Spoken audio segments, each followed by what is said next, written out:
Cheers. Salud. Welcome back to another episode of the. It's kind of still a no-name podcast, but Yeah, we still don't have a name. we still don't. We still don't have a name. It's a no-name podcast talking about real estate and shit. What's up with you? All the real estate names are taken. You're telling me there's other real estate podcasts? That's crazy. None that pique my interest. Oh man, Damn, what's new? how was your week in real estate, Harrison? Fucking busy. Great. Busy? This weather's phenomenal. I love it. I do love this weather. Spring got here early. It's February 16th and it was 65 degrees out today. In 65 Providence. degrees today right now. Love it. it. Global warming isn't real. It's great. Now spring is here a lot sooner. Mm-hmm. So to that, everyone that said, "I'll wait for the spring," guess what? Those who started in the winter beat you to it. They're already closing houses. Yep. They're already closing on houses. Yep. Yeah, I mean, I think a lot of these buyers, I think they're expecting, which is not an unreasonable expectation, but I think they're expecting that it's going to take them 6 to 9 months to find a house. No. I mean, with a bad, It's possible if you're picky. with a bad agent. With a bad agent, yeah. And if you're picky, if you have, if your expectations are a little, if they're not. outrageous. But then Yeah. again, like I said, a bad agent will let you have whatever expectations you want and not steer you in the right direction. Well, let's talk about that because I think, I know you and I, prior to filming this, we're talking about, communication is key because of some experiences that I'm having right now that I can dive into. Communication and buyer to real estate, or there's so many different aspects. I mean, obviously, communication is key in most aspects of life, but to tailor it towards real estate, and not to get too specific, I'm going through a transaction right now, a commercial transaction where it seems like communication between some of the involved partners just isn't quite there, and I've kind of had an uphill battle in wrangling the cats, so to speak, and getting everybody on the same page of this book because it just seems like every other week, we're being told one thing and then by another person we're being told either the opposite or something completely different. Yep. And as the realtor, we are, we're tapped on the head by our clients to say, hey, you're going to lead this transaction. You're going to be the contact point for us. The main contact point, not saying that they can't reach out to other people, but they look to us to make sure things go smoothly. So when things don't, number one, I take it personally because I run a tight ship. So when I don't have the communication coming in from the other people, the other players of the transaction, it's been a massive headache, not only for me, but for my buyers. And I feel bad for my buyers because I can't make people communicate. There's only so many calls I can make, only so many emails I can send, text saying, you can only do their job. You can only do other people's job for so long. So, so to get to my point, it's just been tough. People need to understand that there's a lot of moving parts to a transaction, especially commercial. Commercial, it's not like residential where, in 30 to 60 days you're going to be in the place. It's, I'm going on almost 6 months. And I think some of that has to do with the fact that the communication up until this point hasn't been 100%, and that's caused delays.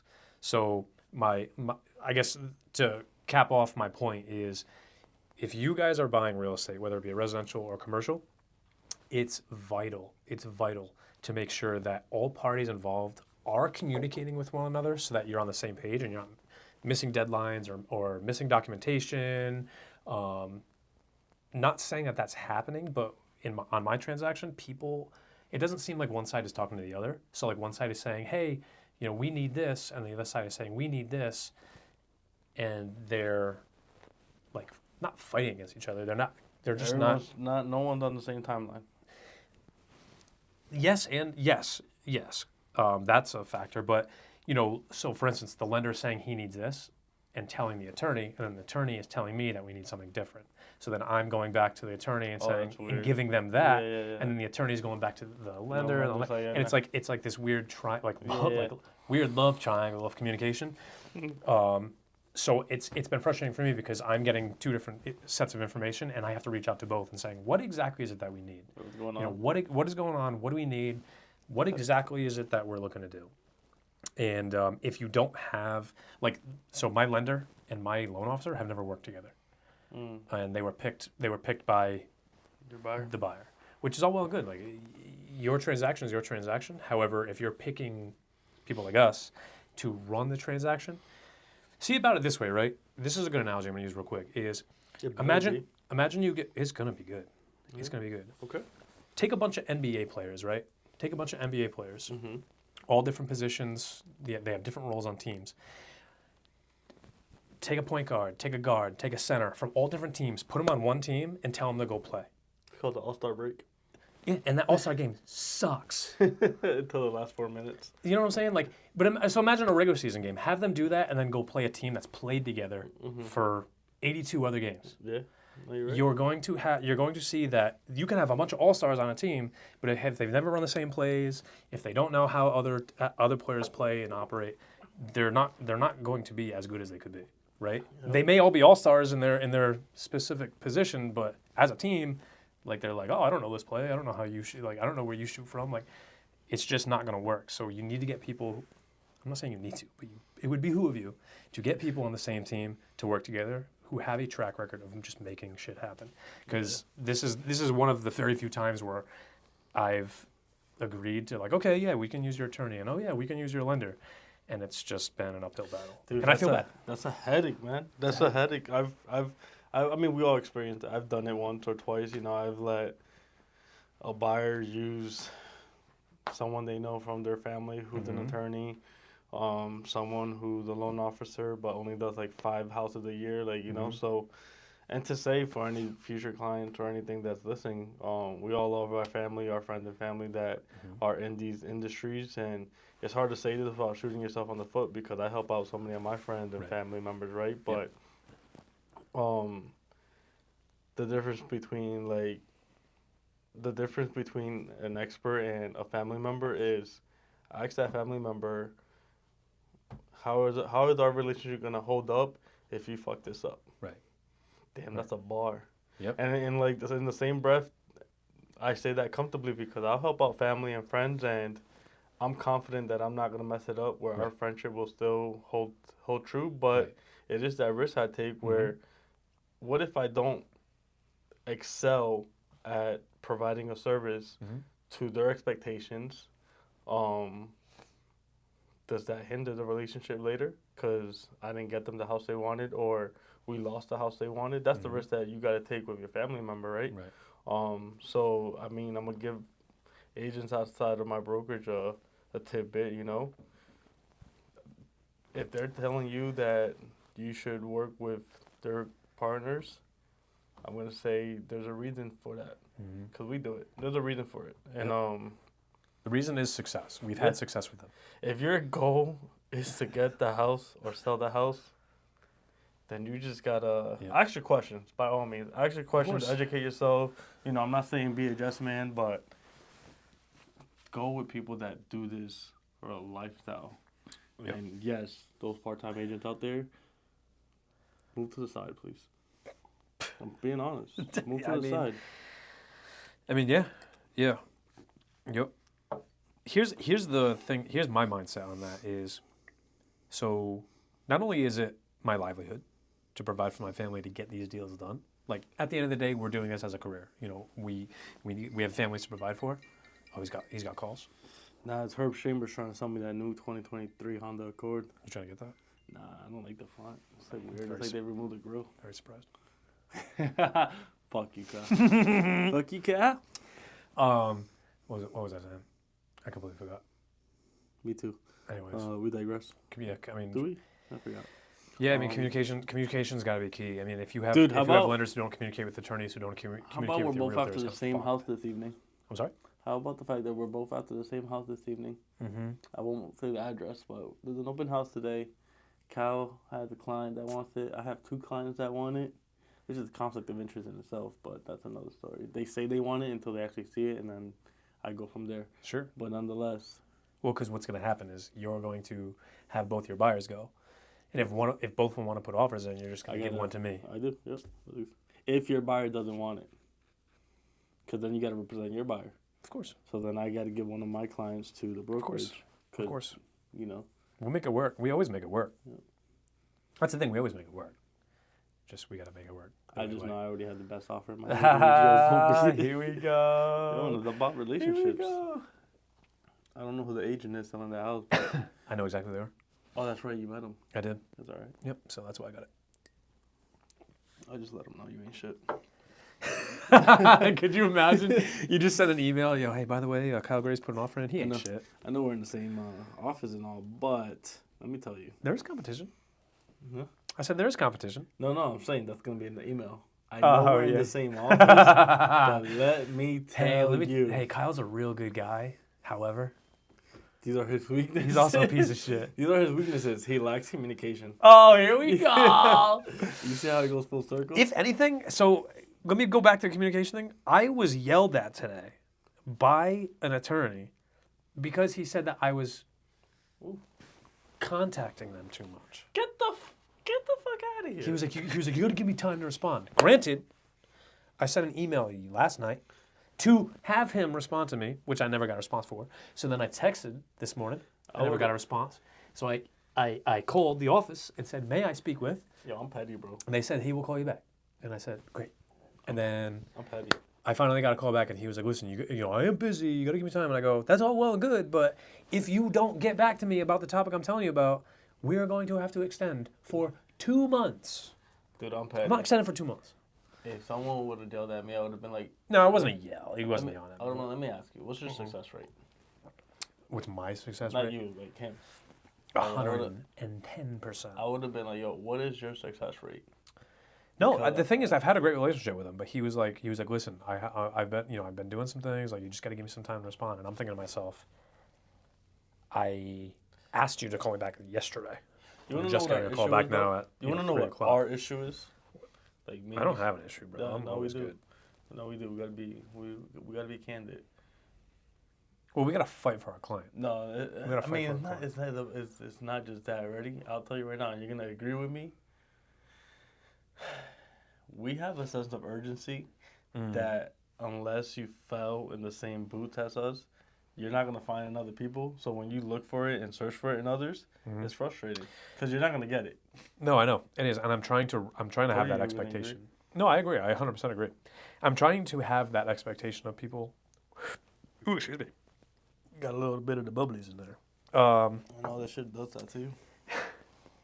I shouldn't say I'm trying not to have that high of an expectation for people because I'm finding myself getting extremely frustrated with not getting calls, texts, emails back in a timely manner. I mean, and when I mean a timely manner, I think my definition of timely is probably a lot shorter than somebody else. Yeah. Some people might be like, oh, I'll get back to you by the end of the business day. It's like, no, no, motherfucker. Like, I need an answer from you in like 10 minutes. Yeah, mine's is like max an hour. That's what I'm saying, right? I need an answer on this. You should have your email tab open. Right. But that's why we work with the people we work with, because they are the people that you can call, and you know they're going to answer the phone and or they're going to respond to your email, within a certain amount of time. Can't say that for everybody, and it's frustrating. But to put light to get shit done. To put light on something good, I fought for the client. I called the right people. I got what we needed to get done, and now we don't have to extend for 2 months. So my client was like, thank you, because nobody else was reaching out to me and letting me know what the hell was going on. Winter closing? Closing is next Wednesday. Nice. Yep. But so for instance, they were gonna have to 8 weeks. We were told we were gonna have to extend for 8 weeks. Today. If I didn't get an answer today on what I need to get an answer on, we're gonna do 8 weeks. We're gonna have to do an 8-week extension. And closing was supposed to be originally back. We've already extended for lack of communication between other partners in the transaction. Yep. Not getting the things done. You know what? I'm gonna pivot. That's gonna be big for what's coming right now. And some of you buyers might be in the process of purchasing this type of property right now. And when I mean what's coming, I don't want to say like the market's gonna get flooded with these type of transactions, but there is one and twosies out there. And and I'll get into the reasoning of that in a bit, but short sales and foreclosures. In regards to communication, let me tell you, when I've done a short sale, the bank does not care about your timeline. And you are the buyer and me the agent. They do not care what timeline you're on. Have you done a foreclosure? I've done a short sale. Well, I've done both, but the foreclosure didn't come into fruition because of issues with the property. You've done your short sale though. But I've done a short sale. How was that? 8 months, July to December. Wow. Yeah. So yeah, They do not too bad. I mean it's- relative to a 35, 40-day closing. Sure. Yeah. Sure. Yeah. Yeah. But again, an expectation, So communicating to your buyer. I bring Like, that up as far as the expectation for that. If your Mhm. agent does not know and he or she is finding out in the middle of the transaction, because let's be honest, most agents will probably do maybe one every other year. Short sale. Short sale. Yeah. Like, right? Because even the good ones that I know probably haven't even touched one. Are you foreseeing that? Are you going to foresee like some? Here's what I'm gonna say about that, and take this with a grain of salt, take this with whatever. But through my lenses of reading, staying up to date with the industry, being the expert in my field, what people forget to realize or don't realize at all is banks were not allowed to process foreclosures during COVID. Okay. So fast So when forward, they all get deferred. yeah. So fast forward 3 years now. Okay, that makes sense. I'm sorry. Foreclosures that were being processed end of 2019 Yep. for 2020 market were at a halt. Mm-hmm. Now those are going to slowly start coming back in. Okay. Not to say that there's not going to be one or two foreclosures from individuals that bought in 2021, 2022, because those could be done a lot faster. Mm-hmm. But the pile of foreclosures that were like legally held up because government said you can't kick people out. Right. And now they're like, we're coming for that ass. yeah, no, banks are gonna come to collect, and you're gonna start seeing those come up, and guess what? Everyone's reaction is gonna be, oh my God, they are, people are foreclosing. Here's the crash. Hey, you are live on a podcast, just to let you know. Yeah.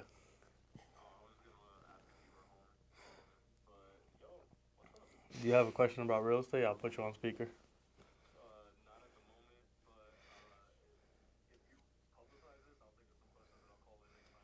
I will publicize this, and next time will be around this time next week.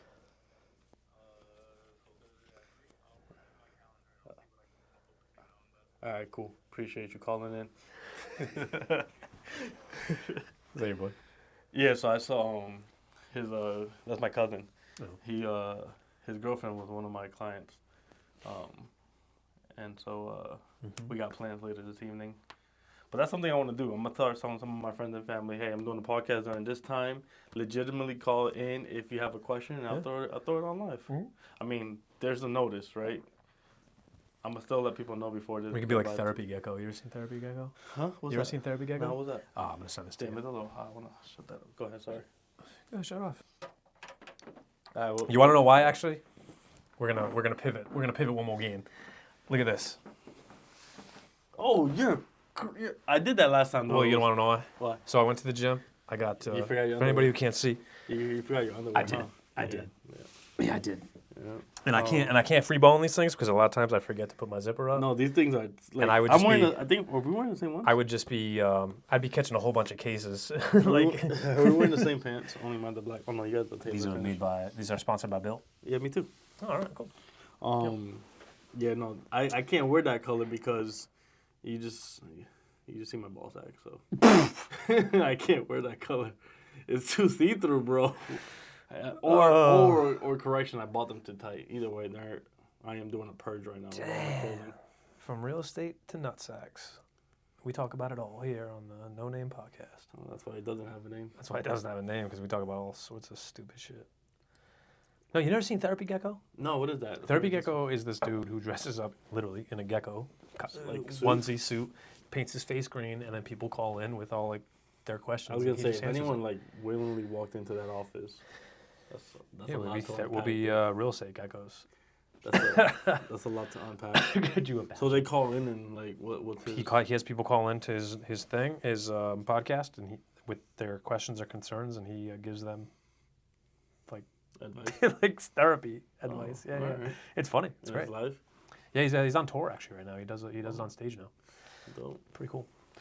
I doubt we're gonna get that amount of following, but No, but I'm gonna definitely encourage, especially like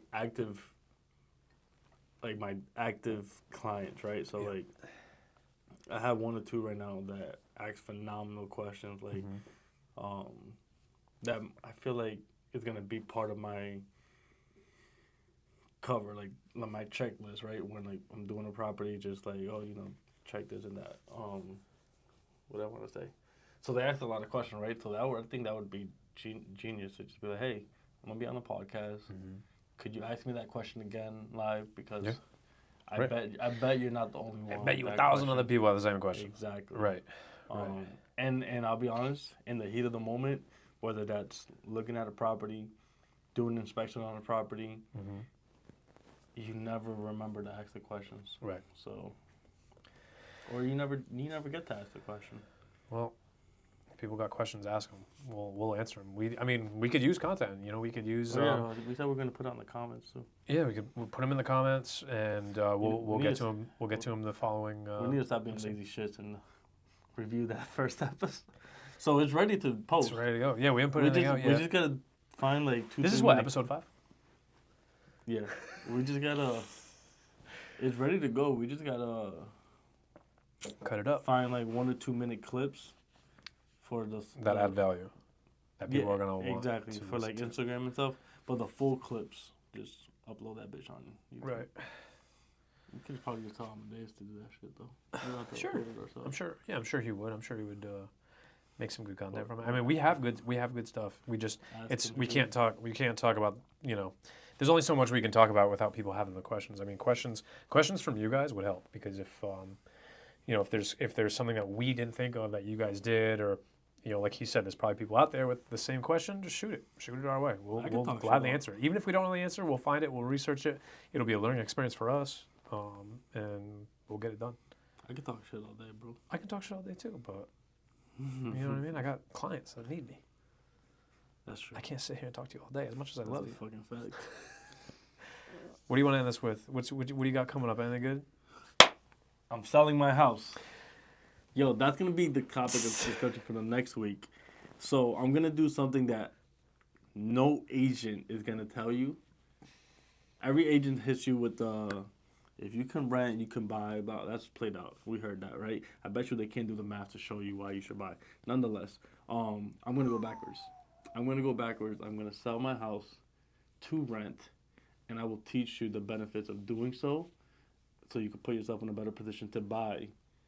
Not that long, not that far apart after. Well, you're talking long game plan. Oh, well, This isn't the person who's like been renting. short term too. Yeah. Long, like This is a long term, like stacking wealth away so that you can come back to the market with Correct. bigger With- and better pockets. in a bigger gun. Well, this is a gun-free zone here. As I'm We're not a holding, gun-free state. as I'm holding Yeah. guns on my wrist. So Good for you. yes, Yeah, good for you, man. I'm proud of you guys. I'll You guys are making good moves to like better yourselves, which Here's the is best sick. part about me selling the house, right? I had Kyle here help me do the backsplash. I added value. And Chet. he added so much value. To the I added kitchen. value. The kitchen is phenomenal. Thanks If to y'all need a realtor who can do some good finished carpentry, we know you how can to do that. it now. It's your boy. He knows how to do it, but I know how can to do do it. it now too. I'm finishing my basement right now. I I'm know, doing it. I know. It's I'm doing my with at the guidance of my father-in-law, who's just Dude, a what are you wealth talking of about? knowledge. Yo, I've painted houses for my FHA clients. Have you really? Yeah. Have you really? I've gone out there on a Saturday morning and helped them paint because the seller refused to motherfucker. the seller refused to take care of like I remember specifically one property in Lincoln. It had like chip paint on the deck and the window trims. Right. Mind you, this is a 2-story house, so we found a fucking ladder and the buyer and myself were out there Paint. scraping paint and painting. You think every realtor would do that? Fuck off. That's right. here. You wouldn't. Just another reason Listen, why you're the best. Herson Martinez. I gotta get shit done. That's why you're the best. Nah, that shit. I'm not gonna lie. That shit was low key annoying, but I can't complain. You guys. I've seen people do worse for less. So, and that's a fact. Sorry, I have clients texting me because Yeah. I'm. Now we'll wrap trying to this get- up. Yeah, So wrap this up, man. I mean, We'll talk about renting and owning and wealth next week. Sure. Yeah. Today was communication. I know we dove into it a little bit. Yeah. Next week will be renting versus owning. This smells a lot better than it tastes. What are the pro? And with that, see y'all. That's a wrap. See ya.